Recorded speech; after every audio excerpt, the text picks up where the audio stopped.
Manchester United 2, Sunderland 0, an extremely vital win for the Red Devils. Is Ruben Amorim doing things differently? Is he tweaking his tactical system? All of this will be answered in this video. Without further ado, let's analyze. All right, let's get started. So yeah, spoiler alert, Ruben Amorim has approached this game from a tactical standpoint differently than what we've been used to or what we've been expecting. And in fact, one of the main reasons why Manchester United were so dominant in this game was because of some of the tactical tweaks that Ruben Amorim has implemented ahead of this game. So obviously we know that Ruben Amorim favors that pentagon shape, to press with that front five. And the main reason for that is that there is an emergence now around Europe, of a trend where teams use inverted wing backs, to beef up the midfield, or teams that just play with a back three. Therefore, most teams that you face, they build up in a shape with three center backs and then two players ahead of them, either two defensive midfielders or one defensive midfielder and one inverted wing back. And so that pentagon shape, basically it allows you to go man for man and, press the opposition effectively. However, you have to understand that that approach is actually similar to a laser. You concentrate all of the energy towards that shape, that 3-2 shape that the opposition have. But some teams, and I've talked about this in my Brentford video as well, some teams actually choose to kind of spread that energy by actually building up in a back four in a very traditional way with the number 6 who just drops here in between or in front of the center backs. So that renders that pentagon shape that Ruben Amorim favors ineffective.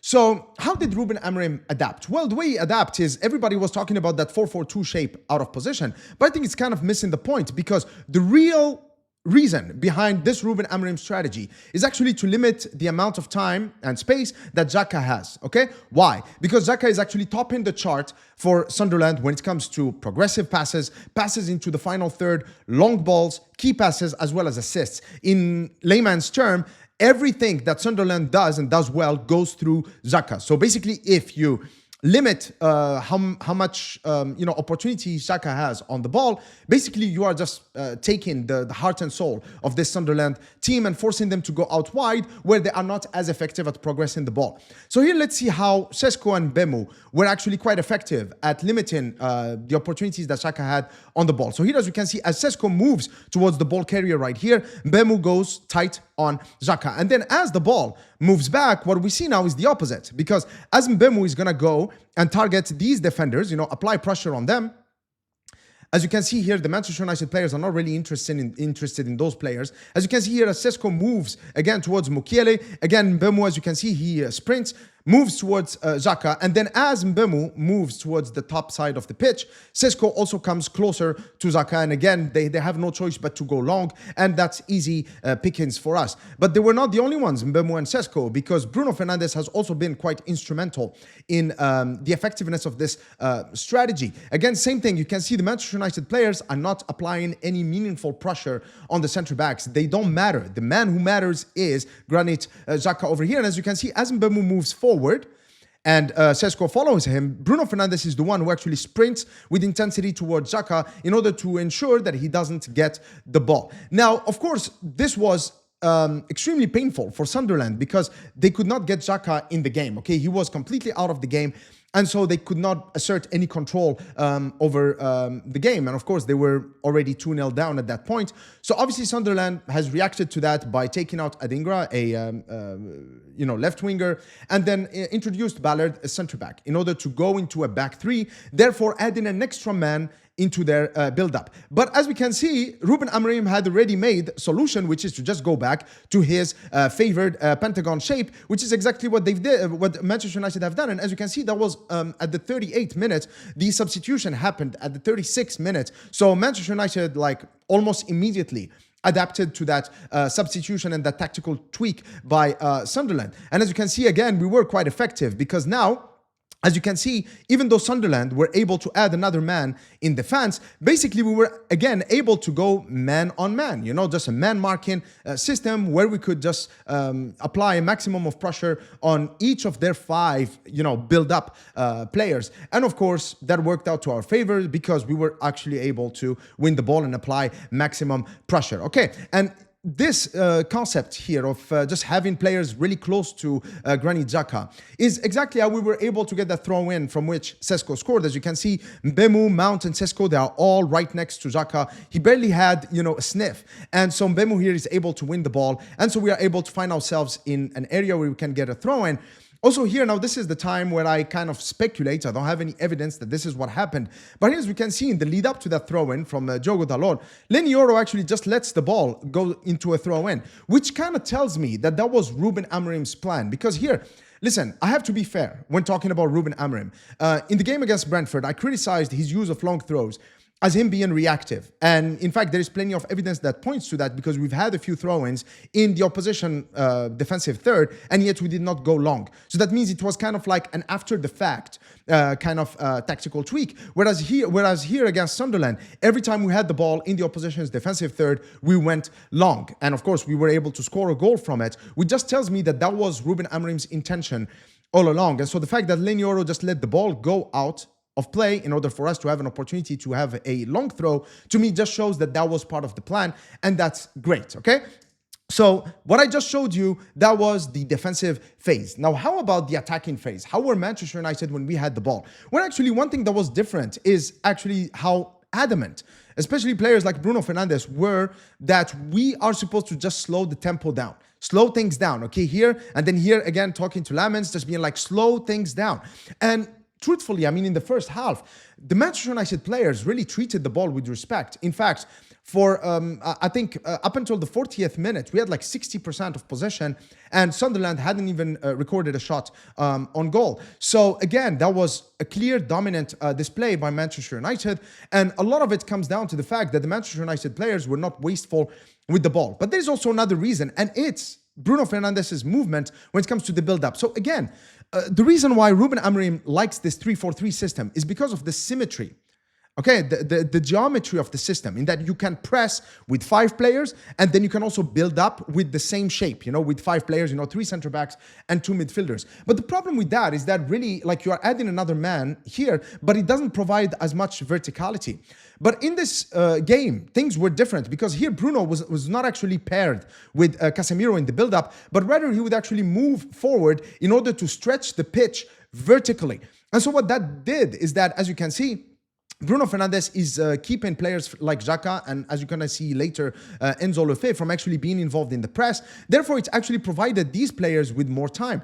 With more time, it means that the players ahead, especially Mbemu and Mason Mount, for example, they also had more time to make the right moves and then be able to receive the ball in a good position. For example, here Mbemu does what Mbemu does best, receive the ball and then on the turn. And here, this was the lead up to the Mason Mount goal. And again, you're going to see how this same concept, of like Bruno Fernandes moving further forward, stretching the pitch vertically, while the wing-backs were stretching the pitch horizontally, made it extremely difficult for Sunderland to press us effectively. And so we were able to progress the ball vertically with intent and then eventually create high-quality chances. So as you can see here, Bruno Fernandes, usually you'd see him here in this position, on the same level as Casemiro, which made it easy for the opposition to defend against. But then here in this game, he would just move further forward. As you can see, him, Mason Mount, and Mbemu are kind of like stretching the Sunderland lines, and then obviously forcing them to retreat a little more. As you can see here, Enzo Lefebvre, who is the attacking midfielder, ideally he's supposed to be here in order to apply more pressure on our ball carriers. But now, because of Bruno Fernandes' move, he's forced to retreat a little bit. This means that Casemiro, Yoro, De Ligt, and Shaw, they have a lot of space and time on the ball. As you can see here, Mbemu and Bruno Fernandes are keeping these 6 Sunderland players busy. Again, more time means better decision-making and better quality passes. And so here, Casemiro, as you can see, is able to move because he's got time. That's what matters. Like, you have to have time in order for, the play to be sharp and incisive. And then we are able to progress the ball. And then now, both Mason Mount and Bruno Fernandes are going to combine in the final third. Both of them are absolutely devastating in the final third. So here, Bruno is going to make this move right here in order to free up this space right here for Mason Mount. And then Mason Mount, just sharp and incisive, absolutely ruthless and deadly. That was a beautiful goal. But again, the reason we were able to score the goal is just with just thanks to that patient build-up. And that patient build-up was enabled because of that Bruno Fernandes' new role in the build-up. Instead of just playing in a very rigid manner where he's just involved as part of that five-man shape in the build-up, just move and stretch the pitch a little bit vertically. That makes it harder for the opposition to press. And another reason why we were actually quite potent going forward is because we didn't rely on the build-up phase. I think that Ruben Amorim kind of recognizes that our players are not really that comfortable with the build-up yet. I think that mentally the players are still a little bit weak. Therefore, it's very important to give them, some breathing room. And one of the best ways of doing that is to go long, mainly towards Sesko, and then fight for the second balls. And Sesko has been absolutely amazing. This is that RB school of, football, where he was actually quite good at collecting those second balls, and then here with the beautiful through ball towards Bemu. But he was not the only one. Mason Mount, who has been absolutely amazing in this game, was also great. I mean, look at this. This is amazing. I mean, Mason Mount is just the perfect combination of grit and then this. Oh, intelligence and technique, absolutely amazing. And he was absolutely instrumental in allowing us to always win those second balls and maintain, a bit of control in the opposition's half. All right, let's have a serious talk here. I'm not naive. Okay, so I know that this win against Sunderland doesn't really say much about Manchester United's future. So no, I'm not saying that we've turned a corner, but at the same time, equally, it is really important for me to show you the tactical tweaks that Ruben Amorim has implemented in this game, because they have truly made it easier for us to win than if he had approached the game the same way as he's done before. So this is definitely encouraging. Whether he's going to do the same thing in the near future, in the game against Liverpool and then Brighton, I don't know for sure. But this video is focused on this game against Sunderland.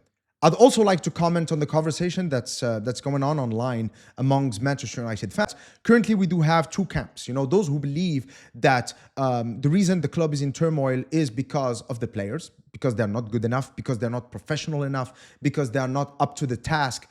And then there is another camp of those who believe that it's the manager's fault. There are issues with the system.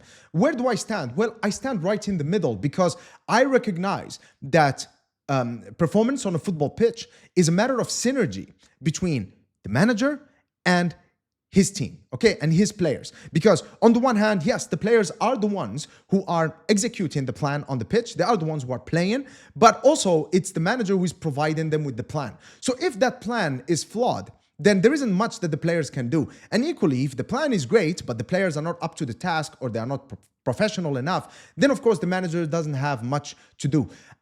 In this case, in the case of Manchester United, I believe that both the players and the manager can do better.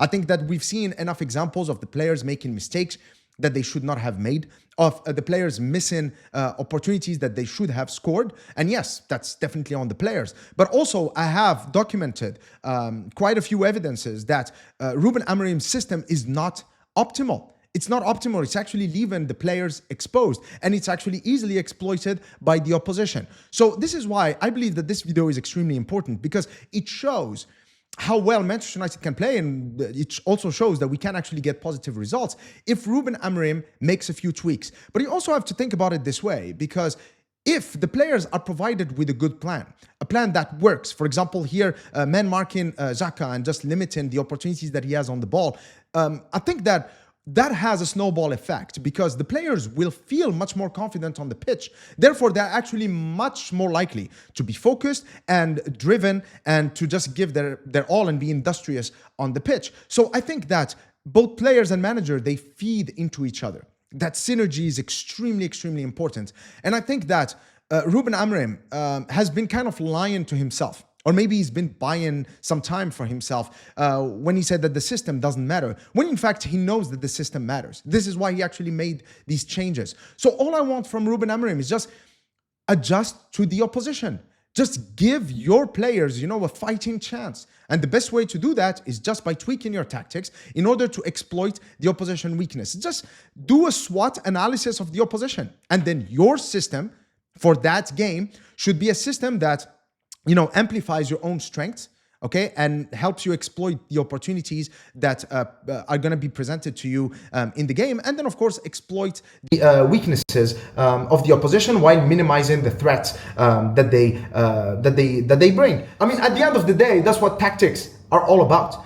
And I'm just happy that Ruben Amorim has done this in this game against Sunderland, and I sincerely hope that he's going to approach every game from now on with that same mindset. Because guys, don't be mistaken, at Manchester United, what we need right now is just wins. 1-0, 1-0, 1-0, you know, a streak of 8 or 10 wins, because we have to bring the feel-good factor back. You know, there's just so much negativity and toxicity around the club. We just need to win and climb up the ranking in the league table. So anyway, guys, I hope that you've enjoyed this tactical analysis video. If you did, please give the video the thumbs up. It helps a lot. And share your thoughts with me in the comment section below. Until next time, cheers.